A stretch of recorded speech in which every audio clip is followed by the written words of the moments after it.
అసలు ఏం జరుగుతోంది, ఏంటిది వ్యవహారం? Director general of civil aviation అన్నటువంటిది దీని మీదన ఆలోచించడం కంటే కూడా కేంద్రం మంత్రిత్వ శాఖ ఏదైతే సివిల్ ఏవియేషన్ మినిస్ట్రీ పౌర విమానయాన శాఖ వైఫల్యం స్పష్టంగా కనబడుతుంది. ఎందుకంటే డీజీసీఏ నిబంధన ఇవాళ కొత్తగా పెట్టలే, ఇది 2 ఏళ్ళు అయింది పెట్టి. 2024లో ఇచ్చినటువంటి ఇన్స్ట్రక్షన్స్ అది. అంటే ఎంత టైం ఇచ్చారో చూడండి. దాదాపు 2 సంవత్సరాల సమయం ఇచ్చారు ఇది చేసుకోవడానికి.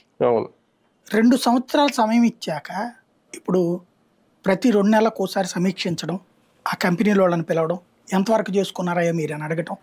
ఒకవేళ వాళ్ళు ఏదన్నా సార్ అట్లా కాదండి మీరు 12 గంటలు అన్నారు అంటే ఇప్పుడు ఇందులో లెక్క ఏంటి, 10 గంటల పాటు ఫ్లయింగ్ డ్యూటీ చేయాలి ఒక పైలట్, అంతకు మించి చేయకూడదు, రెస్ట్ ఇచ్చేయాలి, మళ్ళీ వేరే వాళ్ళు ఉండాలి.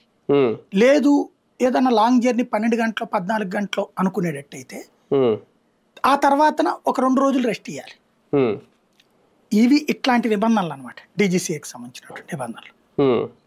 అది అమలు చేసేటటువంటి సందర్భంలో ప్రాబ్లం ఏమవుతున్నది వీళ్ళకి అంటే, అది అమలు చేయాలంటే ఇప్పుడున్న స్టాఫ్కి అదనంగా 900 పైలట్లు కావాలి.